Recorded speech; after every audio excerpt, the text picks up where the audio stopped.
जानकारी मिली इसके बारे में बता दीजिए।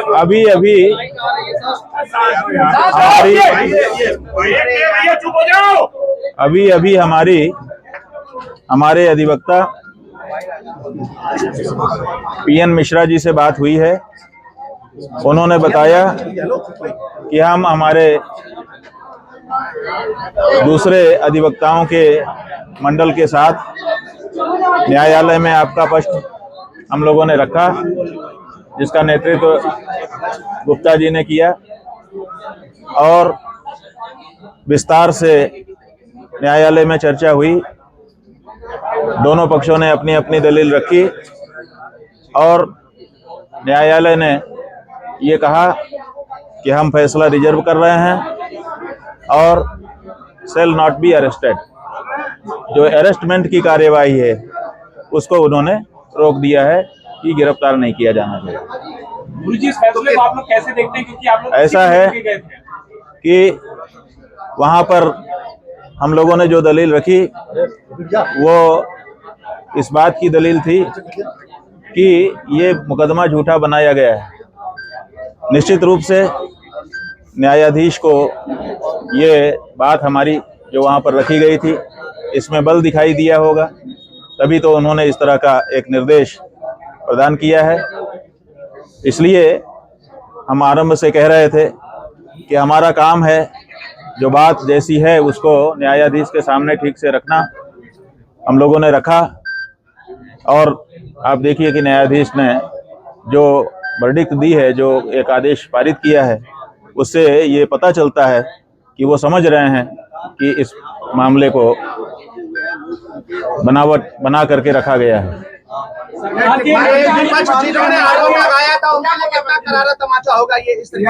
देखिए, तमाचा वमाचा की बात हम नहीं करेंगे।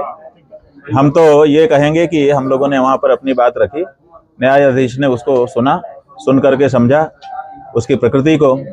अब वो जो उनका विस्तृत निर्णय आएगा उसमें वो अपना दोनों पक्षों की बात और अपनी बात कहेंगे, उसमें हम लोग फिर विश्लेषण करेंगे। एक बड़ी बात ये कही गई है सरकार की जो एएजी होते हैं, एडिशनल एडवोकेट जनरल, उन्होंने कहा अपनी बात में अपनी तरफ से पक्ष रखा कि वो दोनों बटुक कभी भी इस आश्रम में नहीं रहे। ये स्टेटमेंट कितना हुआ मानता हूं, खुद माना इस बात को। अच्छा, उन्होंने इस बात को माना?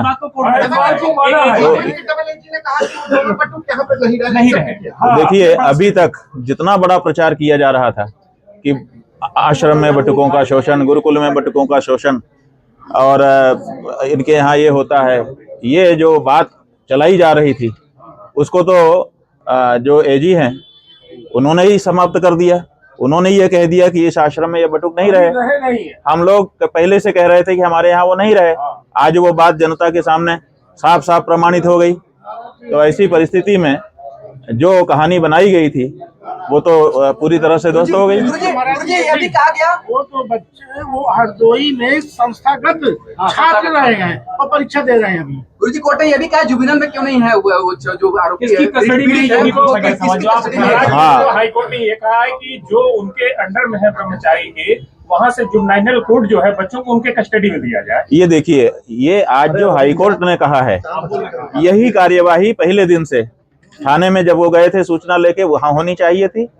जब वो एसपी और उससे ऊपर के रैंक के अधिकारियों को ईमेल आदि कर रहे थे तो वहां से ये डायरेक्शन आना चाहिए था कि पहले बच्चे को जुवेनाइल में भेजो, मेडिकल कराओ आदि आदि। और उसके बाद जब वो कोर्ट में गए थे तो कोर्ट को भी ये कहना चाहिए था कि बच्चों की कस्टडी उचित संस्था को प्रदान की जाए ताकि उनका संरक्षण हो और उनका दुरुपयोग ना किया जा सके। लेकिन हाई कोर्ट तक जाते जाते ये नहीं हुआ। जो कोर्ट ने आज निर्णय किया है उसमें ये बात आई है कि अगर ऐसा कोई अपराध हुआ है तो उसका जो प्रोसीजर है उसको ठीक से करना चाहिए। जो प्रथम दृष्टया आप सब लोगों के माध्यम से हमको जानकारी दी जा रही है उसके आधार पर हम ये बात कह रहे हैं कि आज कम से कम उन बच्चों को सही कस्टडी देने की बात कही गई। इसके पहले तो कस्टडी की बात ही नहीं थी। इसके पहले तो केवल हवाई एक किला बना दिया गया था और शंकराचार्य जैसी संस्था को बदनाम करने के लिए तरह तरह की कहानियां गढ़ दी गई थी। तो आज कम से कम एक सही प्रोसीजर जो एक पॉक्सो कोर्ट का होना चाहिए वो उसका एक अक्ष दिखा है। बाकी तो आगे और प्रकरण आएंगे तो आपको दिखाई देगा।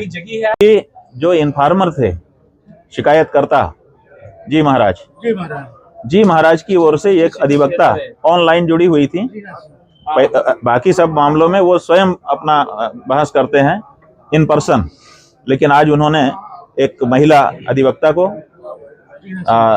हायर किया था, रीना सिंह जी उनका नाम, जैसा कि आप बता रहे हैं। रीना सिंह जी ने ऑनलाइन जुड़ करके उनका भी पक्ष रखा।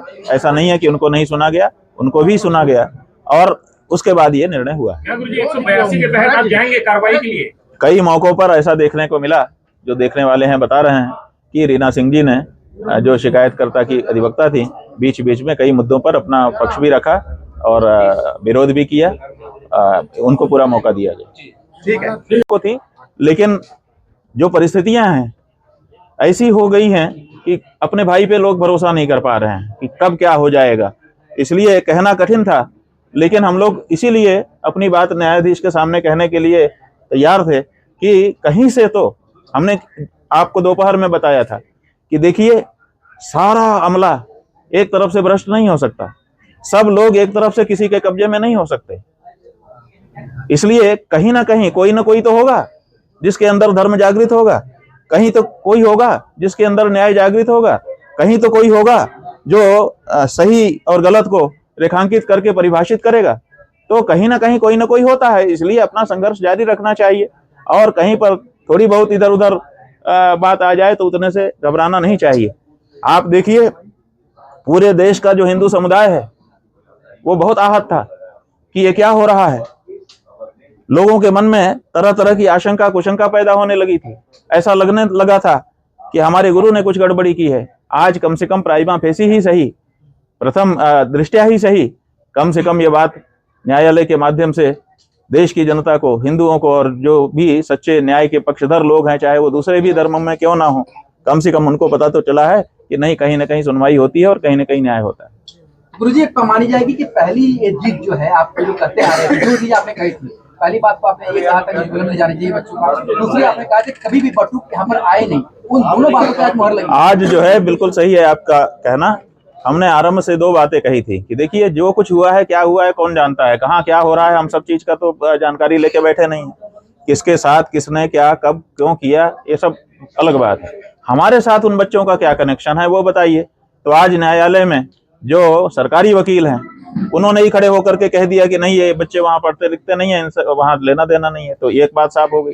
और दूसरी बात, हमने शुरू से कहा था कि पॉक्सो एक्ट लगाया गया है और पॉक्सो एक्ट कहता है कि तत्काल अगर किसी माइनर के साथ कोई मिसहैपनिंग हुई है तो तत्काल बच्चों को सही कस्टडी में दिया जाए। और ये हिस्ट्री सीटर की कस्टडी में कैसे बच्चे रह रहे हैं, तो आज उसका भी जवाब कम से कम मिला है।